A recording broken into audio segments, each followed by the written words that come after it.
in game number 1, when the sides were the same, it was Akali, Aurelia, Lucian for KT, and Aatrox, Cassiopeia, Rakan from Hanwha Life. To me, I don't think KT need to target any bans differently. I think it's just about their own picks and their own identity in this game number 3. A new look bot lane is what I've been praying for, and we'll wait to see what happens there. Aurelia going to be banned out. So far the same on both sides. See if Hanwha Life wants to make an adjustment. As for now, we'll just rinse and repeat from game number 1. Yeah, it feels like the standard red side bans coming in here, as Aatrox and Cassiopeia have been banned on red for both teams. Lucian going to be the final ban, so things are absolutely the same, but will the Rakan receive the same amount of respect? I don't think it's necessary. I wouldn't mind Hanwha Life moving away from it, because while Snowflower had some great individual moments, again, it felt like Rakan engaging while the rest of the team, you can't kind of pick up the slack with Rakan. If the rest of your team's behind, Rakan engages and dies, because he's so squishy in the front line. So the got removed, and now a flex pick does make it through, but it's the flex pick Galio that we only learned about in game number 1. No surprise for Sion to be taken instantly. Is this just a best-of-3 meta between KT and Hanwha Life, or will we see first pick Sion on the red side every time? Remains to be seen. Well, the Lissandra is going to be picked up, so both solo laners already locked in here from Hanwha Life.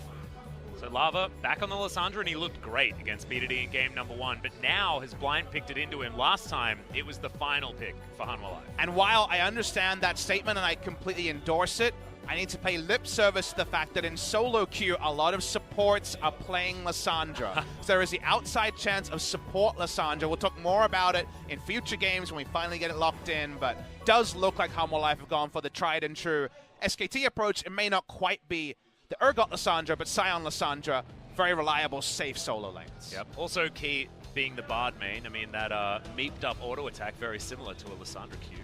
Do you just go Xayah, Rakan, Galio first round? It's something that I called for in the previous game, you'll remember, was Xayah, Rakan, and they went for Sivir, and that punished them. I'm happy that KT may not have been listening to the global broadcast, but have cribbed the same notes of, we tried to be too fancy with this Sivir win condition. Let's just get Xayah, Rakan, and Galio first pick into Xayah, Rakan has been there for over a year. It does what it says on the tin.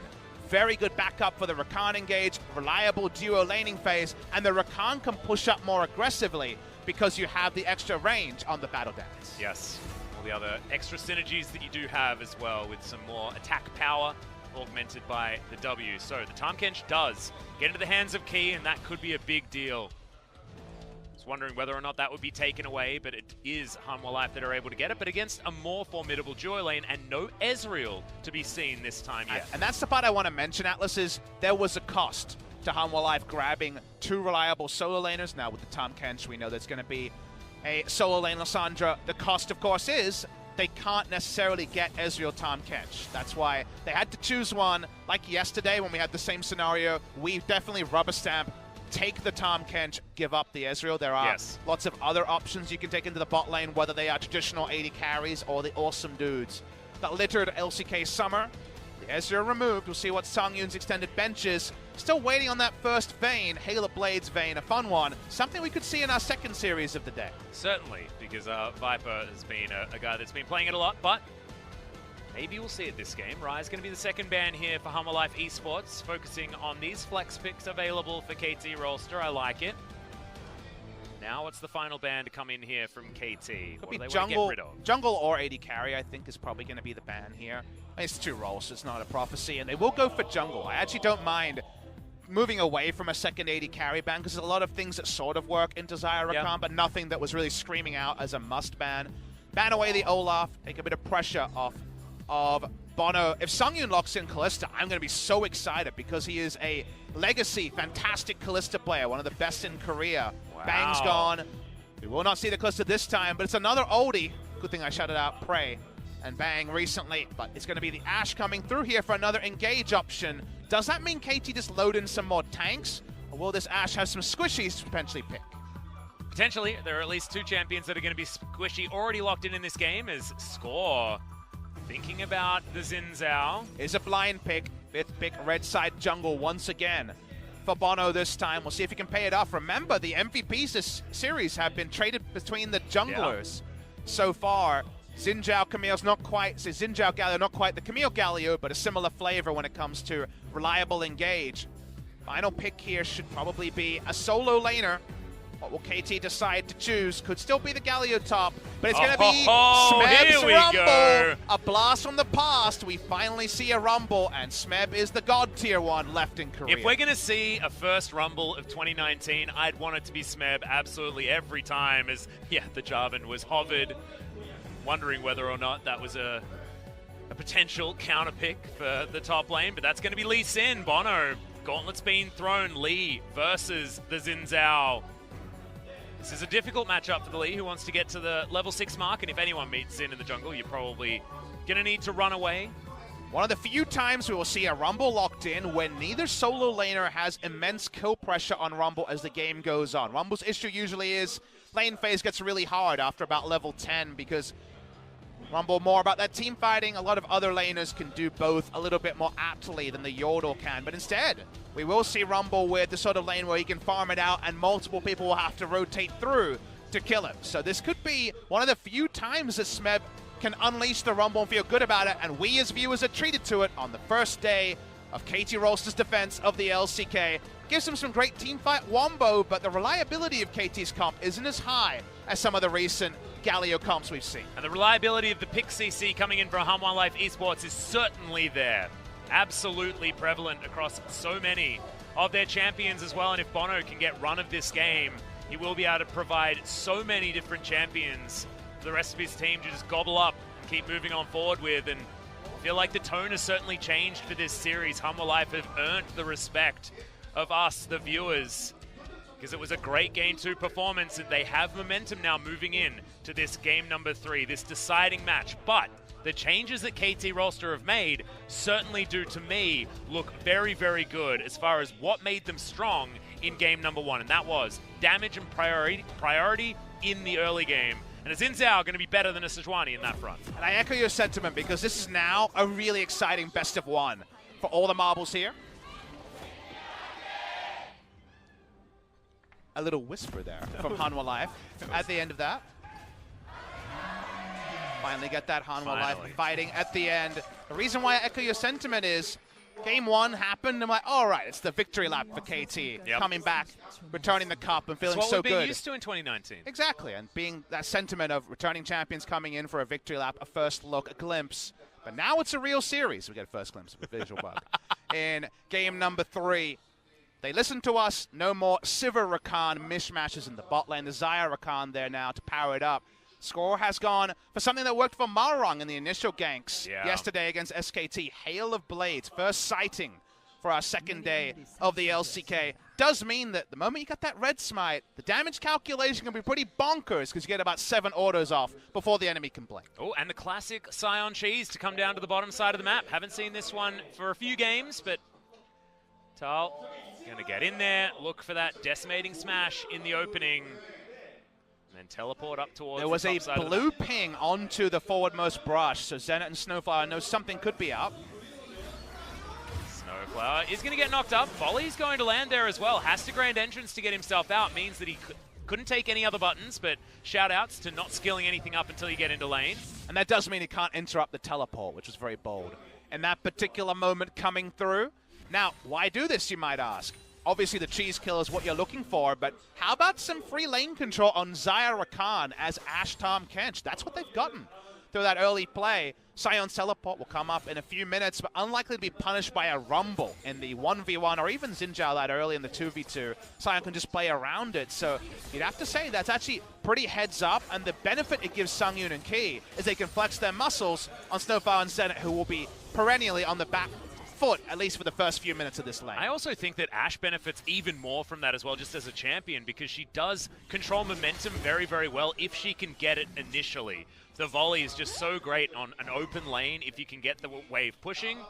Certainly was able to do so very early on there with the help of Tal. And you feel like a buddy system's now been enacted because you're right, Sungyun is the biggest benefactor. He's like, yes, got level 2. First, I got lane control. Then he throws out a hawk shot, and the enemy jungler is going to be sighted, or at least his path on what camps have been cleared will help out Bono as well. So they're playing it forward in a way that bodes very good for Hanwha Life. And again, loving the best of 3 because so much has changed in this series over the past hour. Yep. Scott is going to be able to get both of his buffs so far this game. Has to walk back in to give that Sentinel another nudge, but we'll be able to take a Rift Scuttler as well. They're trading them between the junglers. Very even start this time, as you would expect, with Xin versus Lee rather than the Sejuani versus Olaf. And Lissandra going for teleport may be standard in terms of team comp, but against Galio Xin Zhao, real chance that your glacial path gets interrupted and you're taken down. So that's something you have to watch for in this game. Galio Xin's one of the highest presence, highest pressure duos for ganking mid lane. Could still happen here, but Bono's here for the counter gank, and we're going to see 2v2.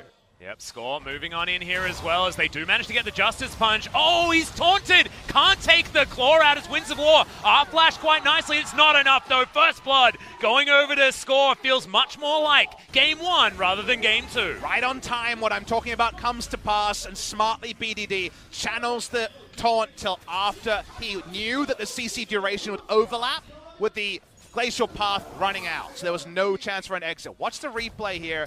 They go and watch the taunt here.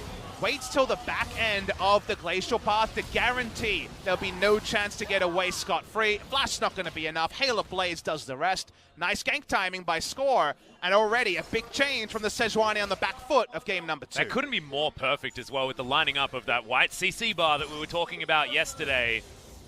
Man, very, very nicely done from the duo of BDD and Score.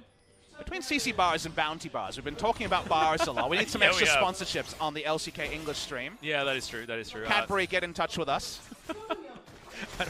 Is Cadbury bounty bars? I thought they were the other brand. You know what? I'll take my chocolate sponsors where I can get them. Yeah, that's a good point. Anyway, bottom side of the map feels like things still going well for Hanwha Life. An extension of level 1. Yeah. Again, yeah. It cost a teleport, which is not a trivial thing. But the teleport has gotten them a meaningful lead around the bot side, so that part is good news. Smeb is being the master yodel he can be, but predictably, it's around level 5, so here's a jungler. Yep, Bono's going to turn up. Does have himself the scrap shield, so going to keep himself alive a little bit longer. Flash being held onto for a very long time as he has to get out of the way of this next Q. Does it nicely to save himself, but it's still Flash on cooldown. You can take Marin out of the LCK, and apparently you can take a Marin tendency away, because no death comes out at 5 minutes for the Rumble player. In case you guys don't remember the last Rumble meta, they always die around level 4 or 5, overextending with the Q running. Smeb is going to live this time. Smart use of the flash there. Does mean he's going to be much more conspicuous in lane for the next 5 minutes. Yeah, if you're a 2015 LPL fan, you are certainly privy to a lot of these overextending Rumbles. Marin was very, very good at it when he was on LGD. Zen and Snowflower now with a little bit more control of this lane. Understanding that Hanwha Life Esports jungler was up towards the top lane. Score's position had not been given away as Lava taking some Winds of War damage, but not the initial tick, which is the bad boy. Might reveal that it's very likely for Score to be topside or around the mid lane. Trying this again. Yeah, has himself another taunt, but oh, there's the Justice Punch! Actually able to stop Lava from taking the claw. Uses his ultimate on himself to keep himself alive, but there's the big damage from the Winds of War, and KT do it again in the mid lane. And that was one of those times where you knew the kill would come in, even though the self-ult was available, because Xin Zhao sees Lee Sin and says, I don't care, I got Hail of Blades, baby. Speaking of what they've got, the Rumble ult is available here. Yeah, Bono could be given the red carpet, but Smeb decides to say no, and BDD will just take that turret plate. First one is going to be taken down. Score decided. Give him a bit of a tap there in the mid lane, greeting for another one of these plates, but not going to have enough minions. Very, very close to getting that 320 gold to start this laning phase off very nicely for BDD. Already 1-0-1 alongside his jungler. Will have even more gold after this. Grand entrance onto Key. Zenit doing a lot of damage. Does have the extra attack speed now. Has to eat the grey health. He's going to be able to use that shield to get through the ignite, but now looking to try and find a way back. And irrelevant health leads you can get were already shown in game number 1 to be oh so important. But watch the replay here. Again, a lot of people would think that the most you can get out of this gank after it starts is just the self-ult and Lissandra will be fine. But Bono can't actually achieve anything here. He's level 5 Lee Sin. It's Hail of Blades, Red Smite Xin. He gives no mundos about a Lee Sin being around. They will always finish off the kill, and that means Lissandra's already gone down twice in a Galio matchup. And Score now has his Warrior Chant completed as well. So the Hail of Blades is going to be hurting that much more. Coming out of this, Xin Zhao, as he treks his way around the jungle once again. Has to do with Key making a little bit of an invade. We'll be able to pick up a cheeky ward. to make sure that that's in, doesn't make his way down towards the bottom side of the map, because this Demacian gets down there, it's going to be hell to pay for the Humble Life Esports bottom lane. In case you guys are wondering why we were so hyped about Smeb's Rumble, if you're a new reviewer and haven't seen so much Rumble in the past year, most played by a landslide, 71 career games in the LCK International events. As here we go. Yeah, there's the kickback, but I don't know whether Bono wanted that one. Had to flash out of the way of the Justice Punch, and now Lava tries his hand. It's a beautiful knockback, though, with the ultimate from Score, and Tal gets his way in there. Third time's the charm as they take down the Gargoyle. A sidestep from Score saves him from the arrow, but Humble Life, there is still life in this team. One outplay from Score with the ult, but there's so many things thrown from downtown. A Scion Speedway and a large glacial arrow come through, and they get the single kill. They need an objective, though. A lot of ults were used, a lot of time was wasted to make this play. They're onto the Drake, no equalizer in range. This should be picked up by Hanwha Life. Yeah, Scored. He was standing on the blast cone, but decides not to take it over for the Ocean Drake. Decides in the end that he will just clear out this control ward, knowing that everybody else had exited the area. Bono relatively low on health. Speaking of health, though, Hanwha Life have a lot of health stackers. I wonder how early the Liandry's will be from the side of KT. Yeah. Usually Rumbles just go for double pan and end up with a Morellonomicon, but this feels like a Liandry special on the side of KT. So good on Rumble, just in general. You can reliably land your your harpoons. Gonna have a replay now. See exactly what went wrong. There were so many buttons pressed. Looked like it wasn't going to work, and then it did. This play from Score is sick. Actually getting Lava disengaged, but then Scion flies by. A huge arrow flies by. That's the backup that Ashe and also the Scion can provide. So nice stuff there from the side of Hanwha Life. They get the one kill. They get the Drake. That means that we have a bit of a trade in the early game. A 600 gold lead for KT and Hanwha Life, showing there's still life in that team. And also just demonstrates what Hanwha Life's composition can do, because it felt like there were multiple tests there for Score. There was like the first ultimate comes in, deals with it. Second ultimate comes in, deals with it. Third one, oh no, that's the one I can't deal with. Fourth one, he managed to come out with fine, but there's just so many buttons that Hanwha Life Esports have that they can start these fights with. See whether that's going to help out as this game progresses, because if Smeb's in one of these fights, the equalizer will provide a no-go zone that could put KT in a better position to answer. And for full disclosure, I am definitely a biased caster this game. I am a huge fan of Rumble the Champion and Smeb's Rumble. His equalizer placement has always been the big thing. Again, 38 more career games on Rumble than anyone else, a 64% win rate in 71 pro games in one of the toughest leagues in the world is definitely a good sign for him. He has a CS lead, but notice, no damage items yet, so that first equalizer is only going to have base damage. Yeah, and you're talking about Rumble as well. To add even extra context, we had some incredible Rumble players throughout the entire world, so it's not like Smeb was the guy that played Rumble. No. You were either a Rumble player or you weren't, and we had so many. Smeb and Marin, baby. Those are probably the two best of all time. So no Marin in Korea yet. Actually, he's probably in Korea streaming, but not in the pro scene.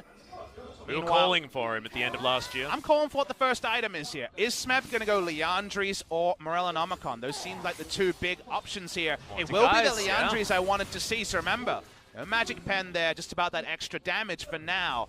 But Liandry's, with all the tanks we've seen today, makes a whole lot of sense. Also just synergizes so nicely, especially up against a Scion as well. He's going to be stacking all that health like you were talking about, so bit of a no-brainer. I think it's a perfect choice.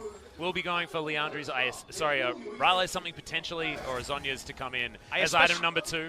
Especially wouldn't have liked going for Ninja Tabi and not double magic pen. It's a deep teleport. Here's Scion. Yeah, Arrow is going to come down as well. Here's the combo once again. Bono is going to get in there and takes down the 80 carry so incredibly quickly. Hero's entrance is like jumping into hell here for BDD. They've got the equalizer, but is it too late? His Score is trying to meander his way out, but Key is jumping on him. One more and he'll be able to get the gobble underneath the turret. Just licks him to death, and Hanwha Life Esports, a beautiful team fight, a beautiful engage, and they'll be now 6-2 in kills after it's all said and done. A clean ace onto KT Rolster at 12 minutes, Atlas. Massive momentum shift here from Hanwha Life, and one by one the dominoes fell. The Frozen Thralls came up from death. That Lissandra passive is new in 2019, and they wiped the floor with KT. We're going to see it again, Papa, and take us through everything working this time. There was no dodging of any of these ults. We love talking about that white CC bar. It's above the Zaya's head. She can never use an ability, dies from full in the wombo, and then the moment Lissandra gets there, there's no escape path because the frozen thralls come in. Smeb thinks he can back up, but this is a defensive Rumble ult only going on to Smeb, and they can chase to their heart's content.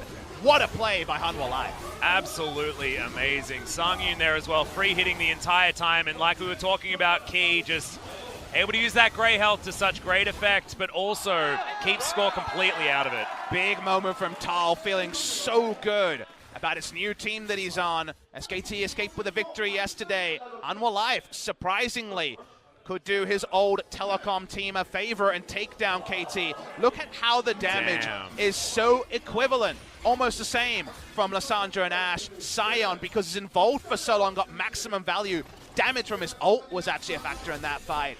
The gold lead is now open up. It's not a game-winning one, but the momentum now. Remember, these comms between KT are 5 newer players together rather than just the old heads of 2017 and 2018. There's a lot to think about for KT Rolster. Oh, yeah. And that is relatively easy to replicate as well. I mean, Hanwha Life Esports just wait for these R buttons to be available once again. They rinse, they repeat, they go back in and they punish KT for any sort of positional error.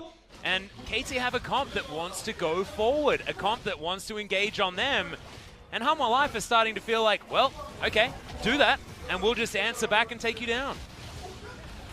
KT Rolster's super team is no more, and KT still have some legendary names on their team, but name power this year, Atlas, feels more irrelevant than ever before. There's so much new talent coming in, Damwon and Griffin, that just because you were a god 2 years ago doesn't mean you'll be a god in 2019. So much this year is up in the air, and Hanwha Life made the least inspiring on-paper roster choices of players that couldn't actually impress in other regions. Mugen the closest to being impressive in other regions, and he's not even playing so far in the Kesper Cup or in this tournament. Instead, it's about how you play on the day, and KT have made some mistakes, and Hanwha Life gripping this best of 3 with 2 hands and looking impressive doing it. Looking like they wanted a little bit more as well. I mean, it feels like they have rallied. They've decided that Game 1 is an illusion. LCK fans certainly should not be getting that one anymore. They've decided to grab their second dragon of the game as well. Will be another Ocean Drake, unfortunately, here for Hanwha, but they will have a lot of regen. Keep them in these lanes even longer. Leandri's done for Rumble, but are we one team fight wipe away from KT being too far behind in this particular game? We already mentioned that Rumble will not be as at risk in side lanes, but really needs a Void Staff to have even lane control over the Sion. The Sion that's got a lot of null magic mantles worth of magic resist so far. And a lot of reason to keep building them because Ashe is out trading the Xayah for now. Xayah's 3 items are 12 to 15 minutes away. Magic resist stacking into armor later is the luxury that's provided by how this early game's going for Hanwha Life. We zoom out a little bit to know that everyone is lying in wait here, but a solo kill onto BDD probably not going to be a way for Hanwha Life to move forward. Yeah, this top river is somewhere that at least Smeb can have a little bit more control in. Equalizer back off cooldown, so Bono not going to be able to freely take down this Rift Scuttler and is actually just going to get his way out. Safeguard now on cooldown. So many control wards in this area. Seems like just the power of Hanwha Life Esports needs to be respected as... Okay, that was taken by Mono somehow. Did he even use the smite? Nope. Just kicked it. And BDD watching on, you think, oh, what about the flash here? But they just have no map control to make a proactive move from the Galio. They still lose out on the Scuttle Crab. Still another good micro win for the side of Hanwha Life, as maybe we have to lock and load for the Infernal Drake being the one place that KT can stop waving the white flag and find a way to get a meaningful lead in this game. And there we are once again, back to the old Rumble facts of get a fight around a Dragon Pit, and generally that Equalizer is going to find a decent place to go. Is it going to work this game? Is that context going to be the same? You can see what it would look like if it happened, but I'm always a bit down on wombo combos in 2019. Players are so good at respecting what-ifs. It's no longer, wow, that player played around a flash hook. You're expected to play around flash hooks. You're expected to not walk into wombo. Wait to see if KT can pull off a dream move. The dive comes in. No turret obtained just yet, but right now, it's not shown in any meaningful stat. We're not at a 5,000 gold lead, but it already feels like this game is slipping away from KT. And having an ace in the early game that early as well for Hanwha Life Esports. It's actually almost incredible that KT have been able to keep things. Oh my goodness, Zenit very quick on that button press, keeps himself alive with the Featherstorm.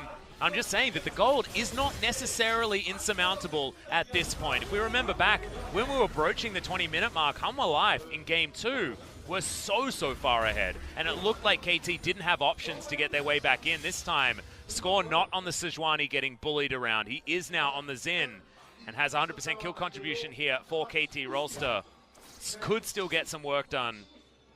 And they could still exist, Alex. That's what I'm trying to say. Is yeah. The what-ifs of what team fights look like. I always try to gauge a game on how close it is with, all right, if I watch this, is there a way for them to press their buttons and win? Or maybe they're just too far behind and there's not. In this game, it can happen from KT, but it's kind of a 70-30 in terms of reliability at minimum for Hanwha Life. And they also, in the quiet moments when there's not AoE Wombo going on, they've got first rotation, they've got map control, and you need to use Equalizer just to kill minion waves, otherwise further turrets are going to lead to the global lead extending for Hanwha Life. Yeah, good answer there from Smeb, though, noticing that two members were moving up, but it does mean that Vision's cleared, and Vision is put down as well. It feels like there's a bit of a Christmas tree on the top side of the map here for KT. Rolls to that diamond, really making sure that Hanwha Life Esports have control up here, and Tal can freely push towards this turret. No more platings to grab, but will make a very big dent, and the control continues here for Hanwha Life.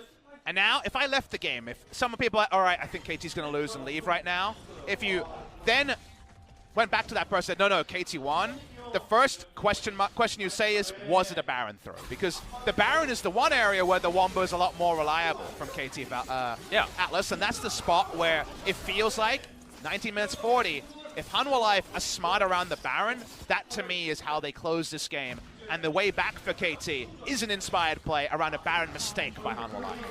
So far, the inspiration has been not so good. Style takes down that first turret of the game.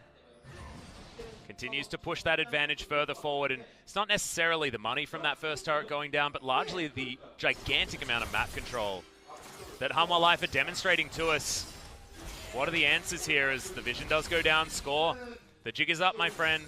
Not going to be able to find any joy down here as far as the gank is concerned. He goes back to the drawing board, trying to figure out where he can impact this Hanwha Life Esports squad. Equalizer coming up just as the Infernal Drake is there to be fought for. But remember, so much about Drakes is about prep, and the prep has been done by only one team, Hanwha Life. KT have to invade. It's 2 or 3 to start clearing what is 4 control wards that was placed around the Infernal. Hanwha Life, they damn want this Infernal. Damn right they do. And there's minions getting shoved into the mid lane out of turret. It is extraordinarily low. They'll probably be able to grab that one for themselves if this dance continues for much longer. Bono wants to pull this dragon out of the pit.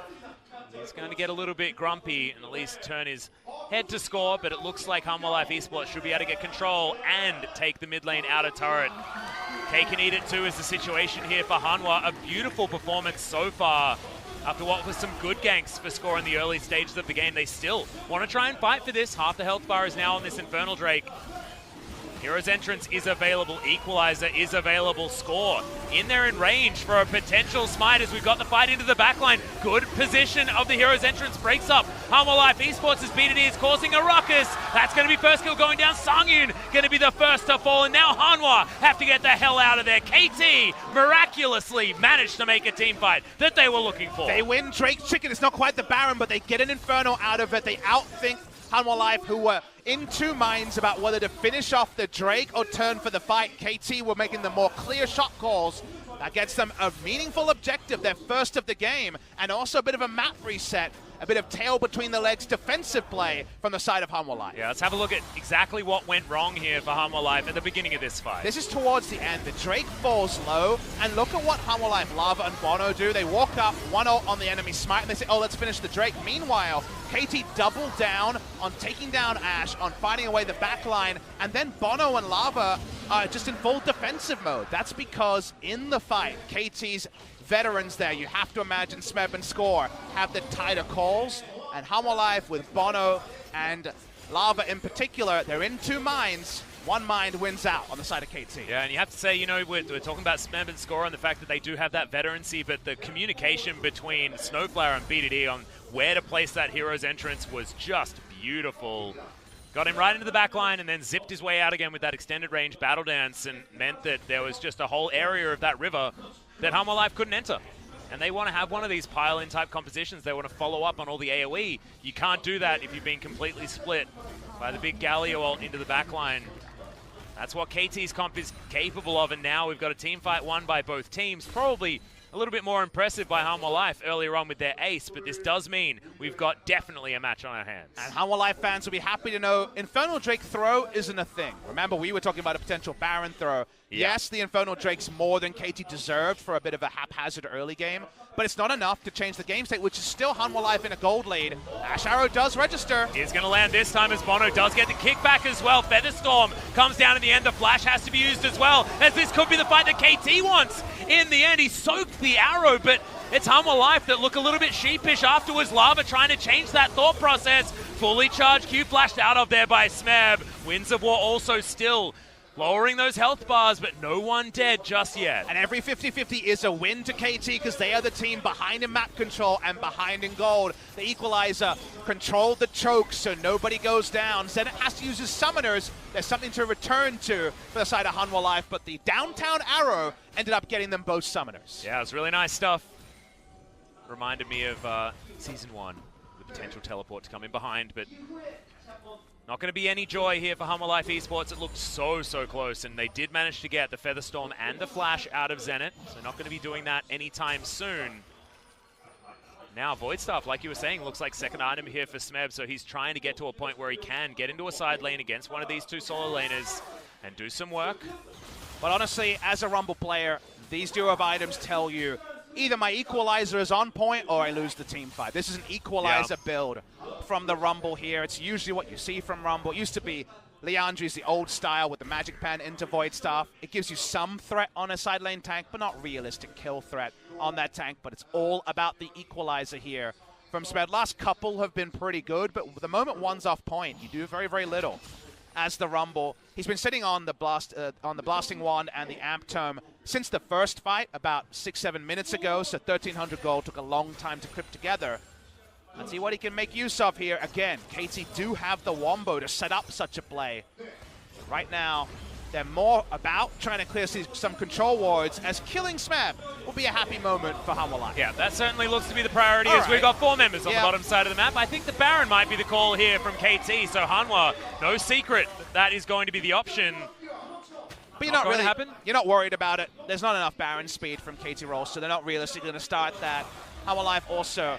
Arrow, Snowflower, grand entrance is really nicely placed. To get out of the way is, okay. Gap closed, it seems, from Tal. They're just trying to race forward to stop there being any plays around Baron. Wasn't 100% clear that Baron wasn't started by the side of KT. They know it now. Yep, was on their minds as well, but like we saw, KT decided that they didn't want to take the overly aggressive play.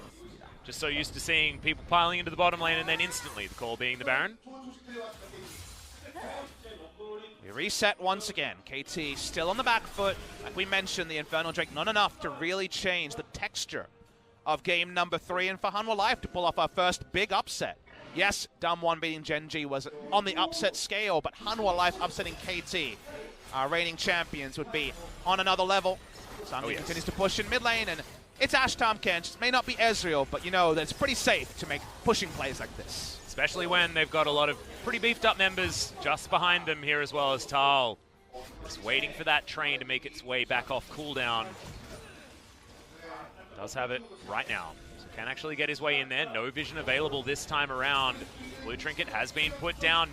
It's pretty dark on the map here for KT Rolster. They're sticking together, trying to make sure that they can have options, but the Q is going to land. Decimating Smash so close to knocking score up and starting off a battle. Infernal Drake spawned as well, so bot side control of this picture is very important for the easy objective in the Infernal Drake. Hanwha Life would like an answering run. Remember that the first stack of Infernal Drake gives you a fat stack of AD and AP, even more than before. So just matching what KT has put would cement the gold lead at truly being 4,000 right now. Not so much. Here we go. Yeah, trying to get in there. The quickness is down as Key does have the Devour. Sungi gets himself to a safe position. Featherstorm saves Zenit this time, but he's still going to get Decimating Smash. And Tal now trying to get his way out of the fight. Nice double stun to come in here as scored, keeping himself alive. Arrow lands onto Smeb in the backline, but the equalizer didn't do enough work here as Bono trying some tricky stuff, and BDD putting his way into the front, gets a decent taunt. There are the stopwatches now as Bono slinks away but isn't able to survive this fight. The health bars are so low, but somehow it's just a 1-for-1 in the end. Smeb will die, meaning that Hanwha Life do manage to take the team fight, but damn, it was close. A really intricate team fight between Hanwha Life and KT Rolster, but Sangyun being freer to auto, not even having to flash in that fight, was very important when it came to total damage put out on each side. The Infernal Drake had to be turned off for a second time, but this time Hanwha Life will be able to claim it. Let's watch the replay here. It was a very long extended fight. I like the equalizer because of the likelihood of kiting up as Sangyun, but it's down from now, and so many tools are down until Bono decides that they're going to re-engage. This fight went double the duration than we really expected. You're exactly right. That means that the Infernal Drake will go now over to Hanwha Life Esports, able to duo that one down very easily, meaning 3 dragons to the one that KT were able to steal away. Steric's Gauge picked up by Score. But otherwise, I'm looking at these items and wondering what the next breakpoint is going to be. Maybe it's Zenit picking up something like an Infinity Edge, trying to keep that stopwatch there unused for that time. But look at this, Sangyun free hitting on the back line, and have a look at that flash button. That is still off cooldown, even though he was engaged on to begin with.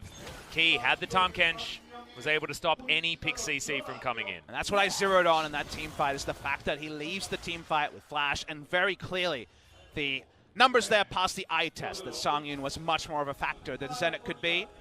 Zenit himself, you were looking over the stats. In the one game he played in Kesper Cup, it was a 4-0-5 scoreline, but a very low damage share. It was very much the top side of the map did top side things, and Zenit cleaned up, but not to a great extent in terms of numbers. Needs to really be on point with some damage, and definitely doesn't have the items to make it easy, as turret dive being attempted. Yeah, that's going to be a lot of damage actually tanked up here from Lava. They decide that they don't want to make this decision. Quickness going to be utilized, but immediately the kick is going to come down to disengage. A little bit of a blunder there from Hanwha Life as Score just pokes Bono on his way out. They do have a little bit of leeway to make plays like this that are a little bit more unorthodox. However, more of those you throw at KT, the more they're going to not let that one happening, as we've got some drifting now. Yeah. As the Scion just going to stop it early. Zenit not going to get hit by that one. Almost about to give him the S+, but unfortunately messed up on the final turn. Sorry about that. Hard time, not going to be so good, nope. Don't know if he's going to get a ghost in Mario Kart for that one. No. We back away from here, and again, this is another point where you have to remember the nameplates mean less than ever before. And I'm not talking about legacies here. I'm talking about the fact that KT, in summer season, some of their fightbacks, even when the team comps didn't seem to suit them, were insane, Atlas. Oh, yeah. Yukal making amazing plays on Azir and things like that. Those names are gone. Late game fighting on the lethality Varus as well and winning a game. We don't know what KT are in the late game anymore. KT is not the same adage of before. Exactly. The memes sometimes check out, but they won't rubber stamp every time. So we're waiting to see some of these newer KT members, how they will, backs against the wall, perform in what could just be a one-team fight to rule them all in this first best of 3. Well, Zenit at the moment was sort of baiting, trying to get everyone in there. It has worked before as Bono. He's going to show up. Q not going to land. As Zenit is trying real hard to convince them that he is a juicy target. Score doing the same thing, but KT not going to find anything there. Bottom lane moving from the top side. This wave is continuing to push forward, and Sangyun going to go back and just mop that one up. You'll notice the map state, if you're focusing on the mini-map here, is a lot better for KT than you might think it should be with how the game has gone. There's actually no control around Baron. There's Baron vision, but no exclusive control top side for the side of Hanwha Life, and it should be Hanwha Life being the bully, saying, this is what I want, I'm going to get it, because we're stronger and have a lot of ranged engage. There's a lot of reliability and walking up, sweeping, and basically every member. Remember, Smeb can't walk up. He's not a top lane tank, he's a Rumble, and has to be afraid of things like the Enchanted Crystal Arrow. So Hanwha Life, finally, as we mentioned it, they'll get some control topside, but every extra minute, KT gets away with not being in melee range of the Baron, and the Baron not being under threat, gets items onto Azaya, who's been behind the pace the entire game, and yet has item parity with the Ashe for now. Yeah, now has that Infinity Edge completed. That was a very recent back, but certainly something that we need to talk about, because QSS on top of it, as well as having that stopwatch, means that Zenit will be able to get DPS off in these team fights and will be able to contribute to the CC. Now a little bit more for an extra 0.25 seconds with that Blade Caller. this current patch. Very interesting choice here from Sangyu. The extra no magic mantle, I would assume, onto Hexdrinker, maybe a more Malmortius. This suggests to me that he wants to min-max his damage like he did in the last fight. As he wants to sit in an equalize, he wants to sit in, say, a taunt, not die, and be able to hurricane auto like Prey was famous for flashing aggressively to do. He doesn't want to sacrifice his positioning against a Rumble, and Rumble used to be a teamfight counter to, say, a Jhin, for example, because Jhin would ult, Rumble just ults on top of the curtain call, and then you have to move away. Speaking of Ashe. Yeah, Score is going to find the ultimate onto him, but Devour now on cooldown for a very long time, remember, guys, but still able to just play safe. Sangyu not going to be able to step as far forward, but that is the only punishment they're going to get as the split push is going to continue. Magi Soul Stealer picked up by Lava, who's now towards the top side. And that is the ultimate. Hanwha Life wins the next team fight. He's got 20 stacks. They've got a Baron. The game's probably over. It's a win more choice, and they're really close to winning, so you can kind of look at it and say, calculate it. Yeah, once you're winning, what do you do after that? You win more, I guess, so you can't really say no to it, and he's just going to split push to winning more. They've decided that they don't want to answer, as this Mountain Drake is what KT are going to get. As Snowflower, Battle Dance available. I don't know what's going to happen here, as we've got the fight continuing. The teleport to come down. Score grabs the dragon, but can they win the fight? Equalizer does basically nothing. Exactly right. Another arrow comes in. Bono has done his work and been able to get out, as well as beat it in. Cannot quite say the same yet. Trying to flash for the AoE is definitely enough. KT still trying to do more, but they can't do it against Hanwha Life, who whitewashed KT Rolster. And they're going to win. The flash there, aggressively Prey style, is pulled off, and Hanwha Life will upset KT Rolster in their attempt to defend their crown. They will lose their first series in Low Park. Yeah, Hanwha Life Esports, after what was such a disappointing Kesper Cup, such a disappointing Game 1, turn it all around on a dime. Game 2 looks beautiful, and Game 3, all control from Hanwha, who upset our LCK champions and take Game 1. Hanwha Life Esports out team fight KT Rolster in the clutch, Atlas. Yeah. Something you would never expect in 2018 happens in 2019. The